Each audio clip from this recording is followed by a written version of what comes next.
Good evening बच्चों। पढ़ाई एक दिन पहले की ये जो सीरीज़ हम लोगों ने चालू किया था, इसमें कुछ कक्षा 10वीं के जो भी गणित के जो क्वेश्चंस हैं उसको हम लोग देखते थे। और उसी सिलसिले में मैं परीक्षा के दृष्टिकोण से कुछ, चूँकि ज़्यादा दिन बचे नहीं हैं, 15 अप्रैल से आपके एग्ज़ाम्स हैं, तो 2 नंबर के, 3 नंबर के, फिर 4 नंबर के, 5 नंबर के और 6 नंबर के प्रश्नों को एक संकलन लेकर मैं आया हूँ। आज हम लोग 2 नंबर के प्रश्नों को देखेंगे, ठीक है। ब्लूप्रिंट के आधार पर मैंने प्रश्नों का एक संकलन तैयार किया है। 2 नंबर के 10 प्रश्न निकले, 10 मतलब 5 या 6 प्रकार के प्रश्न होंगे, ठीक है। आप लोगों के पास ब्लूप्रिंट है, ब्लूप्रिंट नहीं है तो इसी हमारे मेरे वीडियो में है, प्लेलिस्ट में आप जाके देख सकते हैं, ठीक है। उसमें आपको दिख जाएगा ब्लूप्रिंट का एक वीडियो, उसमें आप ब्लूप्रिंट देख सकते हैं या फिर आप डाउनलोड कर सकते हैं। ब्लूप्रिंट रहना बहुत ज़रूरी है। ब्लूप्रिंट के आधार पर पढ़ाई करेंगे। ये जो क्वेश्चन मैं यहाँ पर छाट रहा हूँ वो ब्लूप्रिंट के आधार पर। अगर आप मेरे बताए हुए क्वेश्चन को वीडियो वार देखते चले जाते हैं तो आपको बहुत ज़्यादा बेनिफिट होता है। साथ ही साथ आप एक कॉपी पेन लेकर बैठिए, कॉपी पेन में आप उसको उतारते जाइए, प्रैक्टिस करिए। हेडफोन, अपना हेडफोन लगाइए कान में, किसी को कोई डिस्टर्ब नहीं करना है, और मस्त मोबाइल लेके बैठिए। ऐसे तो आप वीडियो देखते हैं या फिर आप कुछ मूवी देखते हैं, ये सब आप काम छोड़कर अभी परीक्षा की तैयारी में लग जाइए। आप मेरे वीडियोस को देखिए, आपको तैयारी भी होते चले जाएगी और साथ ही साथ प्रैक्टिस भी आप कर सकते हैं। कॉपी पेन लेकर बैठिए और मैं जो बोलते जाता हूँ उसको लिखते जाइए, ठीक है। तो मैंने 2 नंबर, 3 नंबर, 4 नंबर के प्रश्न, 5 नंबर के प्रश्न, 6 नंबर के प्रश्न, मेरा इस साल का पेपर छाटने का जो मानसिकता है, मैं उस हिसाब से पेपर छाट रहा हूँ। ऐसा आएगा कि नहीं उसकी कोई गारंटी नहीं है, जवाबदारी आपकी होगी। ऐसा नहीं है कि मैंने जो पढ़ाया उसी को आप पढ़ लिए, पर मैं इतनी गारंटी देता हूँ मैंने जो पढ़ाया वहाँ से क्वेश्चन डेफिनेटली आएंगे। 80 से 90% क्वेश्चन हर साल मैं जो देता हूँ वहाँ से आते ही हैं। और सीजी बोर्ड का उतना भी ज़्यादा कोई वेरिएशन रहता नहीं है प्रश्नों में, इसलिए ज़्यादातर इंपॉर्टेंट क्वेश्चन ही पूछे जाएंगे। और चूंकि इस साल संक्रमण काल का दौर रहा है, इसलिए और भी ज़्यादा सिंपल क्वेश्चन इस साल पूछे जाएंगे। तो मैं एकदम ही ज़्यादा सिंपल क्वेश्चन मैं आप लोगों को छाट कर दे रहा हूँ, ठीक है। उसको हम धीरे धीरे करेंगे। आज का सेशन हमारा रहेगा सिर्फ और सिर्फ 2 अंक के प्रश्नों पे फोकस करना। तो चलिए बच्चों, आ जाते हैं। बिंदुओं 1, 2 और 4, 6 के बीच की दूरी ज्ञात करो। अगर दो बिंदुओं के बीच की दूरी ज्ञात करने वाला प्रश्न आता है तो क्या करेंगे। प्रश्न आप यहीं पे वीडियो को पॉज कर लेंगे और देख लेंगे और अपने कॉपी में उतार लेंगे। मैं प्रश्नों को और वापस वहाँ पर अब नहीं उतारूंगा, ठीक है। मेरे ख्याल से ये आपको अच्छा क्लियर दिख रहा होगा।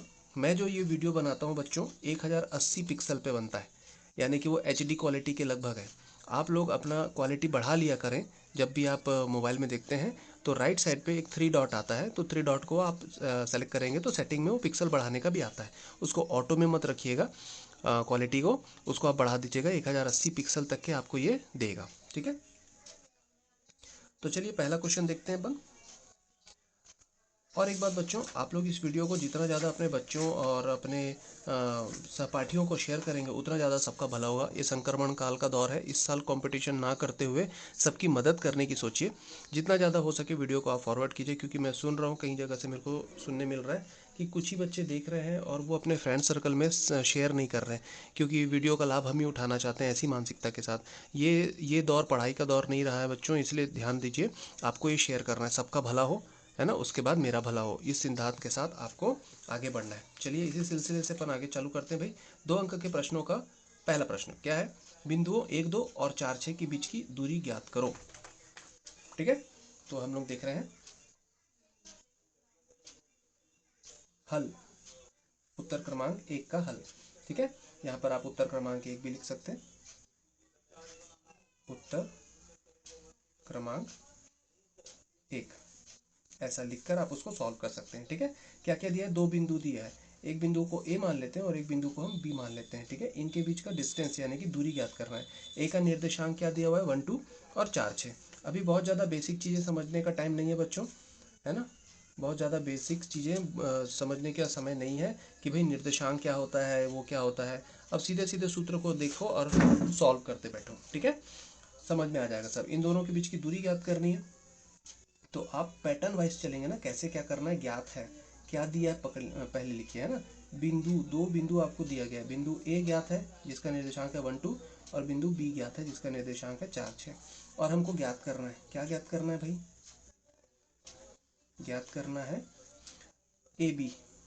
ए बी यानी कि ए बी के बीच की दूरी, ये हमको ज्ञात करना है। ठीक है, हमारे पास सूत्र है, क्या सूत्र लगाएंगे, दो बिंदुओं के बीच की दूरी का सूत्र क्या होता है, ए बी बराबर, हमारे पास होता है ये सूत्र वर्गमूल के अंदर x2 minus x1 whole square plus y2 minus y1 whole square. अब ये x2 x1 y2 y1 ये कौन है, पहले बिंदु को आप x1 y1 पढ़ेंगे, बिंदु को हम लोग दर्शाते हैं xy से, इसको ब्रैकेट को बोलते हैं हम लोग निर्देशांक। ठीक है, निर्देशांक एक्स वाई। ठीक है, ये भुज होता है, ये कोटि होता है, किसी भी बिंदु को आप निर्देशांक से दर्शाएंगे 2D में। ठीक है, तो ये x1 y1 हुआ, उसी प्रकार ये दूसरा जो बिंदु है उसको हम क्या नाम देंगे, x2 y2।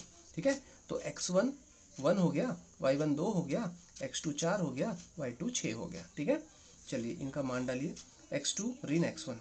ठीक है, ये x2 है, ये ऋण x1, तो 4 में से 1 गया, x2 मतलब 4, ऋण x1 मतलब 1, पूरे की घात 2, धन y2 ऋण y1, y2 कौन है 6, ऋण y1 कौन है भाई 2, पूरे की घात 2। ठीक है, 4 में से गया 3, ठीक है, तो 3 की घात 2, धन 6 में से 2 गया 4, तो 4 की घात 2। 3 का वर्ग कितना होता है, कई लोग 6 बोलते हैं, 6 नहीं होता है, 3 दूनी 6 होता है, ये 3 का वर्ग है। 3 का वर्ग का मतलब होता है 3 गुणा 3। मैं बेसिक कॉन्सेप्ट को क्लियर करते हुए चलने की कोशिश कर रहा हूँ। 3 तिया है ना 9 होता है, 3 की घात 2 मतलब 3 का 2 बार गुणा।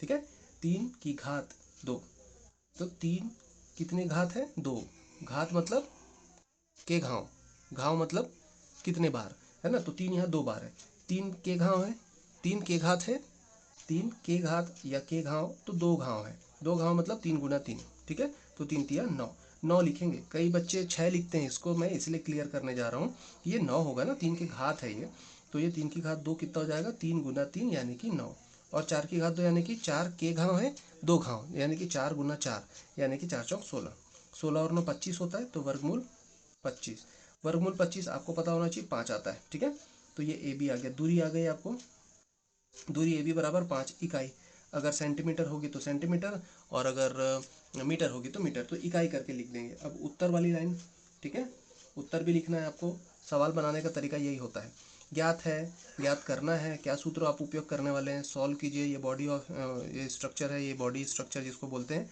और फिर आंसर, आंसर कितना है 5 इकाई, है ना, तो ए और बी बिंदुओं के बीच की दूरी कितनी आ गई, बिंदुओं के मध्य दूरी कितनी आ गई, 5 इकाई।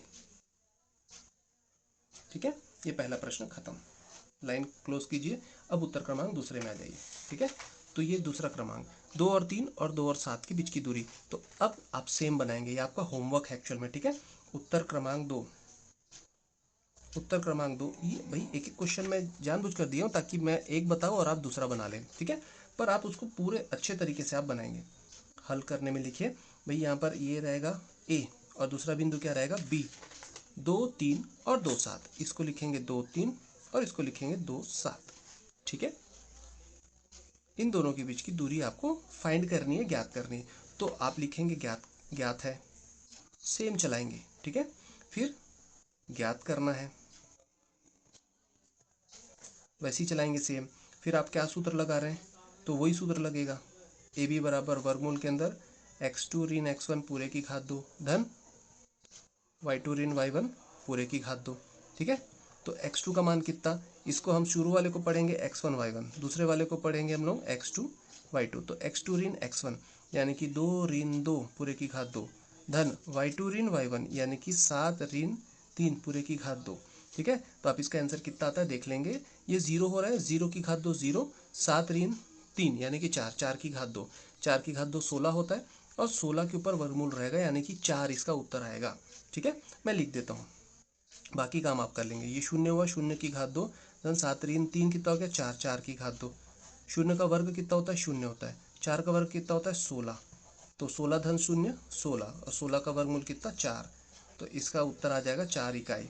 तो दूरी ए बी कितना आ गया 4 इकाई। उत्तर वाली लाइन आप लोग लिखेंगे। ठीक है,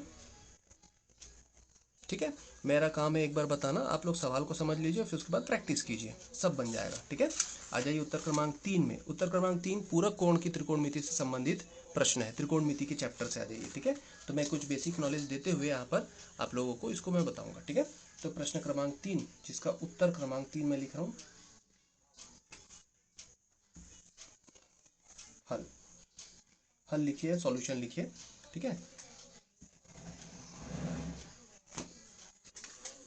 क्या है भाई, 3 tan 15 डिवाइडेड बाई यानी कि भागित cot 75। cot 75। अच्छा, आपको सबसे पहले पकड़ना है इस बात को कि भाई ये पूरक कोण की त्रिकोणमिति है। कैसे पता चला पूरक कोण की त्रिकोणमिति है? जब कभी भी ऐसा क्वेश्चन आएगा 15 और 75 को जोड़ के देखिए। ठीक है, मैं रफ कार्य कर रहा हूँ। 15 और 75 जोड़ के देखिए कितना होता है, 90 होता है। जोड़ लीजिए, 90 होएगा। तो जिन दो कोणों का योगफल 90 आ रहा है, समझ जाइए कि उन दोनों कोणों में पूरक कोण की त्रिकोणमिति लगने वाली है। तो ये पूरक कोण की त्रिकोणमिति से बनेगा। अब पूरक कोण की त्रिकोणमिति क्या होती है वो समझाने का अभी समय नहीं है, मैंने अपने बच्चों को समझाया है।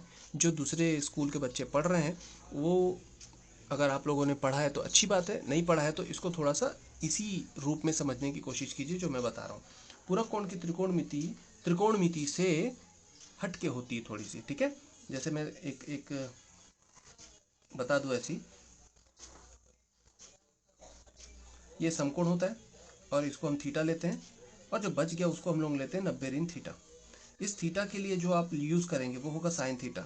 इसी थीटा का कॉस थीटा होता है, इसी थीटा का टेन थीटा होता है, इसी का कॉट थीटा होता है, फिर इसी का सेक थीटा होता है, फिर इसी का कोसेक थीटा होता है। तो थीटा वाली जो त्रिकोणमिति है उसको त्रिकोणमिति बोलेंगे, थीटा की त्रिकोणमिति। ठीक है, अब जो कोण बच गया 90 ऋण थीटा उसको हम बोलते हैं इसका पूरक कोण। तो इसकी त्रिकोणमिति देखेंगे हम, इसको बोलते हैं पूरक कोण। इसकी त्रिकोणमिति यानी कि पूरक कोण की त्रिकोणमिति, यानी कि साइन 90 ऋण थीटा ये क्या होगा, कॉस 90 ऋण थीटा ये क्या होगा, टेन 90 ऋण थीटा ये क्या होगा, वैसी कॉट 90 ऋण थीटा ये क्या होगा, वैसी सेक 90 ऋण थीटा ये क्या होगा, और वैसी कोसेक 90 ऋण थीटा ये क्या होगा। तो साइन 90 ऋण थीटा कॉस थीटा में बदलता है, याद रखेंगे ये सूत्र हो गया। कॉस 90 ऋण थीटा साइन थीटा में बदलता है। टेन 90 ऋण थीटा क्या बनता है, कॉट थीटा बनता है। कॉट 90 ऋण थीटा क्या बनता है, टेन थीटा बनता है। सेक 90 ऋण थीटा क्या बनेगा, कोसेक थीटा। ठीक है, और कोसेक 90 ऋण थीटा क्या बनेगा, तो बनेगा ये सेक थीटा। ठीक है, ये फॉर्मूला है, इनको याद रखेंगे। इन सूत्रों को यूज करते हुए हम यहाँ पर इस प्रश्न को सॉल्व करते हैं। ठीक है, 3 tan थीटा बटे कॉट 75 करना क्या है इसमें। अच्छा, इसका आंसर 3 आएगा ना। अगर एक नंबर में आता है तो समझ जाना बटे वाला अगर है तो वो काट पीट के 1 कर देता है और बच गया जो वो आंसर। अगर ये नहीं रहेगा तो काटा पीटी करके 1 आ जाएगा उत्तर। ठीक है, अभी यहाँ पर 3 tan 15 अपॉन कॉट 75 ऐसा दिया हुआ है, तो 3 तो वैसे ही रहेगा। मैं जो बोल रहा हूँ उसको ध्यान देना। ऊपर वाले को आप क्या करेंगे, चेंज करेंगे। ठीक है, नीचे वाले को आप वैसे ही रहने देना। ऊपर वाले को हम चेंज करेंगे। कैसे चेंज करेंगे भाई, 15 को मैं क्या लिख रहा हूँ, 90 ऋण 75। मैंने सिर्फ ऊपर वाले में छेड़छाड़ की है, नीचे को कुछ नहीं करना है। ये वाला जब भी क्वेश्चन आएगा किसी एक को ही आप छेड़छाड़ करेंगे। ठीक है, 90 ऋण 75 किया मैंने, भाई 90 ऋण 75 15 होता है कि नहीं, तो मैंने क्या किया, कुछ भी नहीं, 15 को सिर्फ मैं 90 ऋण 75 लिखा हूँ। ठीक है, ये अपने हिसाब से हम अरेंजमेंट कर रहे हैं। भाई 90 में से 75 गया तो 15 आता है, तो 15 को मैं क्या लिख रहा हूँ, 90 ऋण 75। ये टेन 15 ही है। ठीक है, अब ये ऐसा दिखने लगा, टेन 90 ऋण थीटा, टेन 90 ऋण थीटा, थीटा की जगह में कौन है 75, तो इसको क्या लिखेंगे, कॉट थीटा, यानी कि कॉट 75 हो जाएगा ये। तो 3 इंटू कॉट 75 बटे में भी क्या है, कॉट 75। नीचे वाले को चेंज नहीं करेंगे आप। अब ये दोनों कटे और कितना आ गया, ये 1 हो गया, तो ये 3, 3 एक कम 3, 3 एक कम 3, ये उत्तर आ गया। ठीक है, तो उत्तर आप लोग लिख लेंगे, उत्तर वाली लाइन। ये उत्तर क्रमांक 3 हो गया। अब उत्तर क्रमांक 4 में आ जाओ। कुछ क्वेश्चन मैं आप लोग के लिए छोड़ते जाऊंगा। ठीक है, और जो क्वेश्चन मेरे को बताना होगा मैं बताते जाऊंगा। प्रश्न क्रमांक 4 देखिए, उसका हल देखते हैं, सॉल्यूशन देखते हैं। साइन 31 अंश डिवाइडेड बाई 2 कॉस 59 अंश। ठीक है, चलो इसको हल कर रहे हैं। पर मैंने क्या बोला, ऊपर वाले को हम छेड़छाड़ करेंगे, नीचे को कुछ नहीं करना है। तो नीचे का 2 कॉस 59, अगर बटे वाला है तो नीचे वाले को कुछ नहीं करना है, ऊपर वाले को करना है। अब मैं साइन को साइन ही रहने दे रहा हूँ, 31 को बस मैं छेड़ूंगा। 90 ऋण 59 लिख सकता हूँ क्या, लिखो, आंख मूंद के देखते बैठना, चेक करना। भाई अगर 31 और 59 का योगफल 90 आता है तो 90 ऋण 59 31 होगा, आराम से होगा। ठीक है, आप जोड़ के देखिए, 31 और 59 90 हो रहा है। 9 और 1 10 का शून्य से लगा 1, 5 3 8 और 1 9 आ रहे 90। मतलब ये दोनों पूरक कोण की त्रिकोणमिति के हिसाब से सॉल्व होंगे। तो यहाँ पर लगेगा पूरक कोण की त्रिकोणमिति, क्योंकि इनका योगफल 90 अंश आ रहा है। ठीक है, तो ये हो गया है भाई साइन 90 ऋण 59, इसको देखोगे हल करके तो 31 ही आता है, मतलब साइन 31 ही है ये। बस ये अब सूत्र में चला जाएगा। क्या सूत्र है हमारे पास? सूत्र है साइन 90 ऋण थीटा का मान होता है, क्या होता है भाई? कॉस। देखो साइन 90 ऋण थीटा क्या होता है? Cos theta. तो यहाँ पर मैं साइन 90 ऋण थीटा पढ़ के इसको क्या लिख रहा हूँ? कॉस थीटा, यानी कि कॉस 59 अंश। नीचे में 2 कॉस 59 अंश। कॉस 59 कटा, ये 2 बच गया। तो 2 नीचे है ना, ऊपर में कौन है भाई? 1 है, तो 1/2 उसका उत्तर आएगा। ठीक है, नीचे में 2 है इसलिए 1/2 पढ़ेंगे, तो ये उत्तर हो गया। सिंपल है क्वेश्चन। इसी प्रकार के बहुत सारे क्वेश्चन आएंगे, जैसे सेक 20 अंश बटे कोसेक 70 अंश। अपने मन से दे रहा हूँ भाई, 20 और 70 90, लगाओ त्रिकोणमिति। ठीक है, ये दोनों एक दूसरे पे कन्वर्ट होने वाले रहते हैं, एक दूसरे पे ये परिवर्तित होंगे और कट पीट के 1 आ जाएगा। तो अगर मैं इसका उत्तर पूछूं, एक क्वेश्चन 1 नंबर के लिए ऐसे ही तैयार कर दूं, इसका मान उचित संबंध में आएगा या विकल्प में आएगा? इसका मान होगा अ, ब, स, ड। अ में लिख दिया मैंने 1, ब में लिख दिया मैंने 0, स में लिख दिया मैंने 2, द में लिख दिया मैंने नोटा। नोटा बोले तो नन ऑफ दी अबव, यानी कि उपरोक्त में से कोई नहीं। अब कौन सा उत्तर आएगा भाई? सॉल्व करके देखना आप लोग। इसका क्या आएगा उत्तर? जब भी कभी ऐसा आए, काटा पेटी करके 1 आता है, सीधा ये कटेगा और 1 आएगा, इसका उत्तर 1। अब क्वेश्चन ऐसा दे रहा हूं मैं, 2 सेक 20 अंश नीचे में कोसेक 70 अंश, इसका मान होगा अ 1, ब 0, स 2, द नोटा। क्या होगा इसका उत्तर? ये दोनों कट के 1 हो जाएंगे, आंसर आएगा 2। अगर यही 2 नीचे लिखता तो आंसर में हाफ आता, 1/2 आता। ठीक है, तो इस हिसाब से आपको समझना है। अच्छा, एक क्वेश्चन मैं ऐसा जनरेट कर रहा हूँ, सेक 20 अंश ऋण कोसेक 70 अंश। अब इसका उत्तर क्या होगा? अ, ब, स और द में नोटा, इधर 2, इधर 0, इधर 1। तो अब इसका उत्तर आएगा, जब कभी भी ये ऋण में रहेंगे तो ध्यान देना, जब ऋण में रहेंगे तो इसका उत्तर 0 आएगा। ये डायरेक्ट याद रख लीजिए। बटे में रहेगा तो 1 देना, उसका उत्तर विकल्प में आता है कभी कभी, है ना, कभी कभी क्या जनरली पूछा जाता है। और अगर ऋण में रहेंगे, पूरक पूरक कोण वाला, पूरक कोण कैसे समझोगे? 20 और 70 90 हो रहा है, ओके, पूरक कोण है। ठीक है, 20 और 70 90 हो रहा है, पूरक कोण है। 20 और 70 90 हो रहा है, पूरक कोण है। तो जिन दो कोणों का योगफल 90 आ रहा है, पूरक कोण है, पूरक कोण के हिसाब से फिर सोचना। अगर बटे है तो काटापीटी करके 1 आएगा, सामने में अगर कोई गुणा है तो उसी को उत्तर में लिखना, अगर ऋण है तो 0 कर देना, क्योंकि कट पीट के वो लोग 0 आ जाएंगे। ठीक है, तो ये तरीका हुआ। इनको कॉपी में लेकर आप आराम से हल करते जाइए एक एक प्रश्न, और रफ में जो है उसको अलग से कर लीजिए। ठीक है, आ जाइए उत्तर क्रमांक 5 में। उत्तर क्रमांक 5, उत्तर क्रमांक 5, सॉल्यूशन लिख लीजिए या फिर हल लिख लीजिए, जो भी लिख लेना है लिख लीजिए। वर्गमूल 2 + 1 और वर्गमूल 2 ऋण 1 का समांतर माध्य ज्ञात कीजिए। समांतर माध्य का सीधा सीधा सूत्र बता रहा हूँ, जिन दो का समांतर माध्य पूछ रहा है उन्हीं दोनों को जोड़ो और 2 से भाग दे दो। ठीक है, तो वर्गमूल 2 धन 1 और वर्गमूल 2 ऋण 1 का समांतर माध्य, इसका सूत्र होगा वर्गमूल 2 धन 1 धन वर्गमूल 2 ऋण 1 पूरे के बटे में 2। एक बार वर्गमूल 2 धन 1 इसको और वर्गमूल 2 ऋण 1 इसको, दोनों को जोड़ो और 2 से भाग दे दो। ठीक है, क्या आएगा उत्तर? धन 1 और ऋण 1 तो कैंसिल हो रहा है, कटा, 0 आया। वर्गमूल 2 धन वर्गमूल 2 बटे 2, वर्गमूल 2 कितना हो जाएगा? कितने बार है? 2 बार। ठीक है, ये 1 टाइम्स है, कुछ नहीं, मतलब यहाँ पर 1 है, यहाँ पर भी 1 है, तो 1 टाइम्स कितना हो जाएगा? 2 टाइम्स। तो 2 टाइम्स वर्गमूल 2 डिवाइडेड बाई 2, मतलब बटे 2। ठीक है, 2 गुना वर्गमूल 2, भाई वर्गमूल 2 एक बार प्लस वर्गमूल 2 एक बार, जैसे रोटी प्लस रोटी इक्वल्स टू 2 रोटी, है ना, वैसे वर्गमूल 2 प्लस वर्गमूल 2 2 वर्गमूल 2। ठीक है, अब इसी की जगह ऐसा रहता बच्चों, रफ में ले रहा हूँ, वर्गमूल 2 धन वर्गमूल 3। कई लोग इसको वर्गमूल 5 लिख देते हैं, जो कि गलत है। भाई वर्गमूल 2 धन वर्गमूल 3 ये नहीं जुड़ेंगे। क्यों नहीं जुड़ेगा भाई? इसको मैं रोटी पढ़ता हूँ, वर्गमूल 2 थोड़ा अलग है, और इसको मैं पढ़ता हूँ ब्रेड। ठीक है, रोटी और ब्रेड जुड़ जाएंगे क्या? 2 ठो रोटी रखा हूँ मैं, चलो 2 वर्गमूल 2 प्लस 3 ठो ब्रेड रखा हूँ, 3 वर्गमूल 3, ये लोग जुड़ जाएंगे?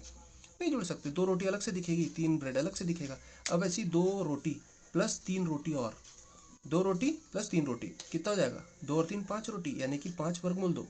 ठीक है, वैसे ही 4 ब्रेड प्लस 5 ब्रेड कितना हो जाएगा, 4 ब्रेड है और 5 ब्रेड है, जुड़ के कितने हो जाएंगे, 9 ठो ब्रेड होंगे कि नहीं होंगे, तो 9 ब्रेड। तो ये गुणांकों से जुड़ते घटते हैं। ठीक है, ये लोग गुणांकों से। वैसे ही यहाँ पर गुणांक कौन है भाई, कुछ नहीं मतलब 1। यहाँ पे गुणांक कौन है भाई, कुछ नहीं मतलब 1। तो 1 बार है वर्गमूल 2, फिर 1 बार है वर्गमूल 2, यानी कि 2 बार रहेगा वर्गमूल 2। अब 2 से 2 आप काट सकते हैं, ये 2 से 2 कटा, कितना आ गया, समांतर माध्य 2। ये उत्तर हो गया। ठीक है, ये आ गया समांतर माध्य। अब आ जाइए प्रश्न क्रमांक 6 में, ये भी वैसा ही है। उत्तर क्रमांक 6 क्या दिया हुआ भाई, सॉल्यूशन में आ जाते हैं। x की घात 2 धन 3xy और y की घात 2 ऋण 3xy। x की घात 2 धन 3xy व y की घात 2 ऋण 3xy, इनका समांतर माध्य, इनका समांतर माध्य ज्ञात करना है। तो इन दोनों को जोड़ दो और 2 से भाग दे दो। ठीक है, जोड़ देना है, इन दोनों को जोड़ देना है, यानी कि x की घात 2 धन 3xy और y की घात 2 ऋण 3xy, दोनों को जोड़ दो और 2 से भाग दे दो। ठीक है, तो समांतर माध्य निकल जाएगा। ठीक है, अब आ जाइए, क्या क्या कट रहा है देखो, ऋण धन 3xy ऋण 3xy, ये दोनों कैंसिल हो जाएंगे, 0 आ जाएगा। बचा कौन, x की घात 2 धन y की घात 2 बटे 2। ये दोनों अब जुड़ेंगे नहीं ना, x की घात 2 अलग राशि होती है और y की घात 2 अलग राशि। दो चर राशि जब अलग अलग रूप में दिखते हैं तो वो कभी नहीं जुड़ेंगे, x वाला ही x से जुड़ेगा और वो भी समान घात वाला। ठीक है, तो ये लोग नहीं जुड़ेंगे, x square plus y square divided by 2, ये उत्तर हो गया। ठीक है, ये आंसर हो गया। ठीक है, तो आप आंसर वाली लाइन लिखेंगे ना बच्चों। उत्तर कैसे लिखते हैं अपन, दिए गए प्रश्न का समांतर माध्य क्या प्राप्त हुआ, समांतर माध्य x की घात 2 धन y की घात 2 बटे 2 प्राप्त हुआ, प्राप्त हुआ। ऐसे करके इसको क्लोज करेंगे। ठीक है, ये प्रश्न क्रमांक 6 हुआ। अब आ जाइए प्रश्न क्रमांक 7, यानी कि उत्तर क्रमांक 7। ठीक है, उत्तर क्रमांक 7,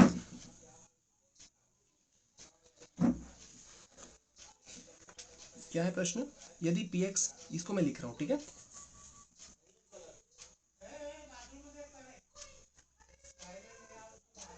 यदि px दिया हुआ है x की घात 2 ऋण 2x धन 3। ठीक है, क्या दिया है मैं लिख रहा हूं, ये दिया है बहुपद px x की घात 2 ऋण 2x धन 3, ये दिया हुआ है। हमको p2 और p0 का मान ज्ञात करना है। ठीक है, तो क्या ज्ञात करना है, क्या ज्ञात करना है, p2 और p0 इनको ज्ञात करना है। चलो p2 पहले ज्ञात करते हैं। ठीक है, क्या करना है भाई, px दिया हुआ है, चूंकि हमें दिया हुआ है px बराबर x की घात 2 ऋण 2x धन 3, तो p2 यानी कि x के जगह में मैंने 2 रख दिया, x के जगह में 2 रखा, तो इधर भी x के जगह मेरे को क्या रखना पड़ेगा, 2।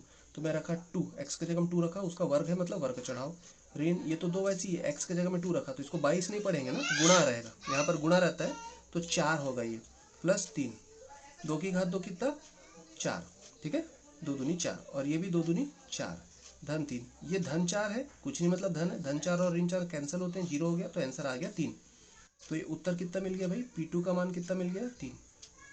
ठीक है, अब फिर से दूसरा p0 ज्ञात कर रहा है, चूंकि px कितना दिया हुआ है, px x की घात 2 ऋण 2x धन 3, तो p0 कितना मिल जाएगा, x के जगह में 0 रखने पे, x के जगह में 0 रखो, यहाँ पे 0 रखेंगे, 0 का वर्ग ऋण 2 गुणा, यहाँ पे गुणा है ना, कुछ नहीं मतलब गुणा रहता है, शून्य रखूंगा मैं x के जगह, धन 3, तो शून्य का वर्ग शून्य होता है, 2 शून्य में शून्य होता है, धन 3 होता है, उत्तर आ गया 3। तो p0 कितना हो जाएगा, 3। ठीक है, मतलब ये लोग को भूल जाइए, जब भी p0 निकालने बोलेगा ये लोग को भूल जाइए, सिर्फ ये आंसर रहेगा। अब इसी में मैं लाइक मतलब इसी प्रकार अगर मैं ऐसा क्वेश्चन दे दूँ, एक मैं px दे दिया, px एकदम लंबा चौड़ा दे दिया, चलो x की घात 5 ऋण 4 x की घात 4 धन 3 x की घात 3 ऋण 2 x की घात 2 धन x ऋण 5, चलो p0 बताओ। तो ऐसा नहीं, अरे बहुत बड़ा सवाल दे दिए सर, अरे कुछ नहीं, आंसर सिर्फ यही है लास्ट वाला, ये सब 0 हो जाएंगे, x जहाँ है वहाँ सब 0 होगा, p0 पूछ रहा हूँ ना मैं, P0 पूछ रहा हूँ, मतलब x की जगह हम 0 रखते जाओ, सब 0 बचा क्या, ऋण 5, उत्तर आ जाएगा ऋण 5। तो देखना ही नहीं पड़ता, फट से आंसर। तो 1 नंबर का जब ये प्रश्न बनता है ना, तो बहुत सिंपल तरीके से बनता है, 1 नंबर में आ भी सकता है, ठीक है।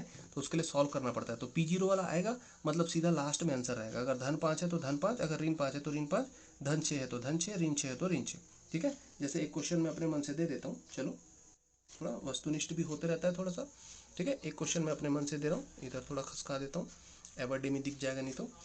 क्या क्वेश्चन, हाँ चलो, Px बराबर 4x की घात 4 ऋण 3x की घात 2 धन 2x धन 6, तो P0 का मान अ 0, ब 1, स 5, द नोटा। बताओ मन में, समझ में आ गया होगा तो कितना आंसर आएगा इसका। अ 0 आएगा, ब 1 आएगा, स 5 आएगा, द नोटा आएगा। अगर आप लोग समझ सकते हैं तो कमेंट बॉक्स में लिख देना, ठीक है, इसका आंसर कितना आने वाला है ना। तो ये क्वेश्चन मैं आप लोग को दे रहा हूँ, कमेंट्स बॉक्स में लिख देना आप लोग आंसर, मैं समझ जाऊंगा कि हाँ बच्चे लोग समझ पा रहे हैं, ठीक है। इसका आंसर क्या आएगा, कमेंट बॉक्स में लिखना मत भूलना, ठीक है। अगर आप देख रहे हैं तो मेरे को समझ में आ जाएगा भाई बच्चे लोग यहाँ तक देखे हैं और आंसर भी दे रहे हैं, मतलब बहुत अच्छी बात है, अच्छे बच्चे जुड़े हैं यहाँ पे, ऐसा मैं समझूंगा, ठीक है। चलिए आ जाइए, एग्जाम्पल 7 तो हो गया, एग्जाम्पल 8 में आ जाइए, वैसी टाइप का है ये। उत्तर क्रमांक 8, उत्तर क्रमांक 8, सॉल्यूशन क्या है, क्वेश्चन पढ़िए। यदि P x equal to 2x² - 3x + 6, 2x की घात 2 ऋण 3x धन 6, इसको बहुपद जी एक्स इक्व टू एक्स ऋण 2, यानी कि इस बहुपद को x ऋण 2 से हम भाग देंगे तो शेषफल कितना प्राप्त होगा, ठीक है। तो ये शेषफल प्रमेय का उपयोग करके ही बताना है इसको। तो सॉल्यूशन, प्रश्न क्या है भाई, 2x की घात 2 ऋण 3x धन 6 को x ऋण 2 से भाग देंगे तो शेषफल कितना प्राप्त होगा, ठीक है। तो चलिए, शेषफल सीधा मैं लिखता हूँ, शेषफल कैसे करना है, थोड़ा सा रफ वर्क ले रहा हूँ मैं। एक्स ऋण 2 से भाग देने बोल रहा है, ठीक है, एक्स ऋण 2 से भाग देने बोल रहा है, जिससे भाग देने बोलता है उसको आप जीरो लेकर चलिए, एक्स ऋण 2 को जीरो लेकर चलिए, तो एक्स बराबर ये ऋण 2 उधर जाके क्या हो जाएगा, धन 2, मतलब आपको 2 रखना है, कहाँ पर, इसमें बहुपद में, दिए गए बहुपद का शेषफल प्राप्त करना है आपको, तो दिए गए बहुपद में आपको 2 रखना पड़ेगा, ठीक है। तो बहुपद कैसा है, 2x की घात 2 ऋण 3x धन 6, तो 2 x की जगह में क्या रखूंगा मैं, 2, ऋण 2 है इसलिए 2, अगर x धन 2 से भाग दे रहे होते, ठीक है, तो x धन 2 को हम जीरो लेकर चलते, इस धन 2 को उधर भेजता तो क्या बनता है, ये ऋण 2, तो मेरे को ऋण 2 रखना पड़ता। तो जो भी यहाँ पे चिन्ह है ऋण 2 है तो उसका उल्टा धन 2 रखना, ठीक है। और अगर धन 2 है तो ऋण 2 रखूंगा, धन 1 है तो ऋण 1 रखूंगा, x ऋण 1 है तो मैं धन 1 रखूंगा, ठीक है। अभी x ऋण 2 से भाग देने बोल रहा है और शेषफल ज्ञात करने बोल रहा है, तो हम 2 रखेंगे, तो यहाँ पे 2 रखो भाई, 2 की घात 2, ये गुणा है, ऋण 3 गुणा x की जगह में 2 धन 6, क्या रखे हमने, x के जगह, x के स्थान पर क्या रखने पर, 2 रखने पर, ठीक है। शेषफल प्रमेय की सहायता से हो रहा है ये, शेषफल प्रमेय क्या है उस पर अपन अभी नहीं जाएंगे। 2 की घात 2 कितना होता है, 4, ये 4 हुआ और ये गुणा 2 है तो 4 दूनी 8 हुआ, ऋण 3 दूनी कितना हुआ, 6 धन 6, ठीक है। ये ऋण 6 धन 6, ऋण 6 धन 6 कैंसिल, आंसर आ गया 8, तो शेषफल कितना प्राप्त होगा, शेषफल होगा 8, तो ये उत्तर हो गया, ठीक है। तो उत्तर वाली लाइन भी आप लिख सकते हैं कि भाई शेषफल हमें कितना प्राप्त हुआ, शेषफल 8 है या होगा, ठीक है। सिंपल सा क्वेश्चन, 2 नंबर के ऐसे क्वेश्चन फंसते हैं, ठीक है। अब ऐसे कोई क्वेश्चन, एक आध दो क्वेश्चन अपने तरफ से उठा के आप लोग यूज कर लेना, बना लेना, ठीक है। क्वेश्चन यही आएंगे इसकी गारंटी नहीं है, इसी के जैसे होंगे उसकी गारंटी हो सकती है, ठीक है। समीकरण हल कीजिए, आ जाइए इसमें, उत्तर क्रमांक 9 में, उत्तर क्रमांक 9, सॉल्यूशन क्या है भाई, समीकरण हल करो ना, तो x की घात 2, तो दिया गया है, क्या दिया है भाई, एक वर्ग समीकरण दिया हुआ है, वर्ग समीकरण मतलब द्विघात समीकरण, द्विघात समीकरण क्या दिया हुआ है, x की घात 2 ऋण 11x बराबर 0, क्या ज्ञात करना है, क्या ज्ञात करना है, हल, हल ज्ञात करना है, हल मतलब क्या होता है, वर्ग समीकरण में जो x है यानी कि जो चर है उसका मान ज्ञात करना है। वर्ग समीकरण में वर्ग मान मतलब होता है 2, द्विघात तो 2, तो x के 2 मान निकलेंगे, उन दोनों मानों को देना ही हल कहलाता है। ठीक है, चलिए इसको लेकर चलिए। x की घात 2 ऋण 11x बराबर 0। तो यहाँ से x को आप उभयनिष्ठ निकालिए। x उभयनिष्ठ निकला, x दोनों में है ना, दोनों में है तो उभयनिष्ठ निकलेगा। अंदर बचेगा x, x की घात 2 है तो आप यहाँ पर एक बार बचा सकते हैं। ठीक है, तो जैसे 2 बार है तो एक बार निकला तो एक बार बचेगा ऋण, यहाँ पे एक ही बार था निकल गया तो इसके जगह में क्या बचा भाई, 11 बचा, ऋण 11 बराबर 0। एक बार x को 0 के बराबर लो और एक बार x ऋण 11 को। ठीक है, तो ये x बराबर ऋण 11 उधर जाके हो जाएगा धन 11। तो आंसर आ गया आपका x बराबर 0 और x बराबर 11। तो उत्तर क्या लिख लोगे आप, वर्ग समीकरण के हल, वर्ग समीकरण के हल, एक तो 0 है और 11 है। x के 2 मान दे दिए आप, मतलब हल हो गया। x के 2 मान ही हल कहलाते हैं। ठीक है, अब आ जाइए उत्तर क्रमांक 10 में।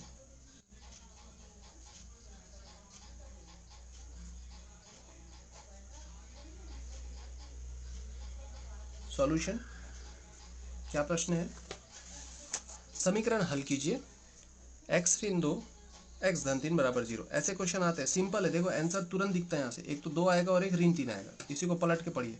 अगर x धन 2 x ऋण 3 होगा तो धन 2 है मतलब उधर जाके x का मान ऋण 2 दिखाना, x ऋण 3 मतलब उधर जाके 3 दिखाना। अभी क्या है, x ऋण 2 x धन 3। ठीक है, तो क्या दिया है, दिया है वर्ग समीकरण, क्या है भाई, x ऋण 2 x धन 3 बराबर 0। ठीक है, x ऋण 2 x धन 3 बराबर 0। क्या ज्ञात करना है,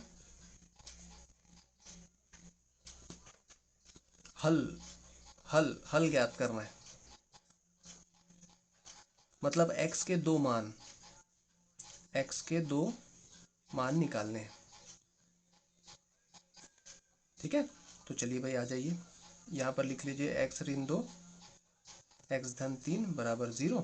तो एक बार x ऋण 2 को 0 के बराबर लेंगे और एक बार x धन 3 को 0 के बराबर लेंगे।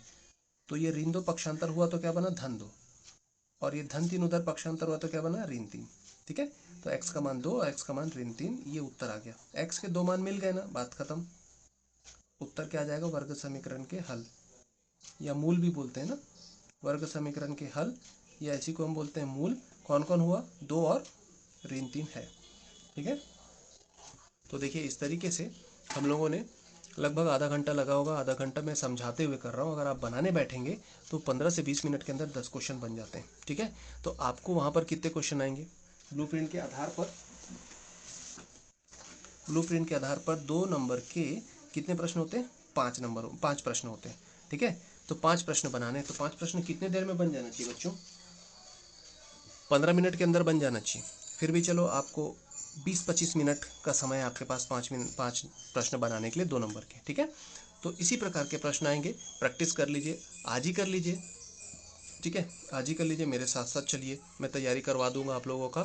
फिर उधर परीक्षा के 1-2 दिन पहले तक आप हेडफोन कान में डाल के आप इसी वीडियो को देख रहे होंगे तो आपका रिवीजन भी हो जाएगा, है ना। आपको इतने सारे क्वेश्चन कर लोगे तो उसके बाद बाकी कुछ और करने की ज़रूरत नहीं पड़ेगी।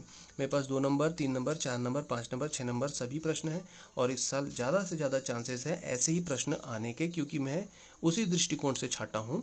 क्योंकि जो भी सेलेक्टर होगा, प्रश्न पत्र जो छाटेगा, वो कुछ ऐसा ही छाटेगा कि भाई संक्रमण काल में बच्चों की पढ़ाई नहीं हुई है तो हम ऐसे प्रश्न दें जो बहुत ज़्यादा इंपॉर्टेंट है, मोस्ट इंपॉर्टेंट है और सरल कैटेगरी के हैं। ठीक है, जैसे मैंने 6 नंबर के प्रश्नों में इनको छाटा है। अब ये मेरी सोच है, 6 अंक के प्रश्नों में मैंने के नियम के प्रश्नों को छाटा है। के नियम का प्रश्न आएगा, है, पहले आता था पर आजकल थोड़ा सा कम कर दिया इसका इंपॉर्टेंस, पर अभी भी ये प्रश्न आपके बुक में है, समानुपात और अनुपात वाले चैप्टर में। ठीक है, तो ये प्रश्न इस साल आने के चांसेस है, क्योंकि मालूम है 6 नंबर के लिए एकदम फ्री फोकट में दिया जाने वाला प्रश्न है, आराम से बन जाता है। होशियार बच्चे तो ऐसे ही बना के निकल जाते हैं, और जो कमज़ोर बच्चे हैं या एवरेज बच्चे हैं वो इसको टच करते भी हैं तो कम से कम 3 से 4 नंबर पा जाते हैं। इसलिए इस प्रश्नों को इस साल आने के चांसेस ज़्यादा है, ये प्रश्न आने के चांसेस ज़्यादा है। ये सब सरल कैटेगरी के प्रश्न हैं और ये मोस्ट इंपॉर्टेंट है ब्लूप्रिंट के आधार पर, तो ऐसे प्रश्न हम देखेंगे। ठीक है, ऐसे प्रश्न हम बिल्कुल देखेंगे, है ना। और थोड़े बहुत ये सब प्रश्न, सूत्र विधि से वर्ग समीकरण हल कीजिए। तो मैंने प्रश्न ऐसे छांटा है जो मुझे लगता है कि हाँ भाई ये सरल है और मोस्ट इंपॉर्टेंट है, इनके आने के चांसेस हैं। तो आप मेरे पढ़ाए हुए प्रश्नों को तो देखेंगे ही देखेंगे, साथ में कुछ अगर आपको आपके टीचर्स ने कुछ बताया है तो उसको भी देखिए, और एक्स्ट्रा आप कुछ करना चाहते हैं तो वो भी कर सकते हैं, ठीक है।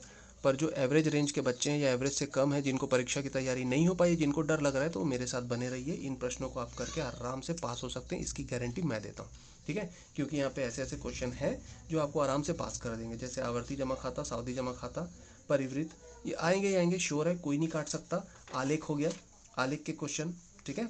बहुलक हो गया। तो ये सब क्वेश्चन आप धीरे धीरे देखेंगे, आपको सब समझ में आ जाएगा और आप आराम से पास भी हो जाएंगे। टेंशन लेने की ज़रूरत नहीं है, मेरे साथ बने रहिए।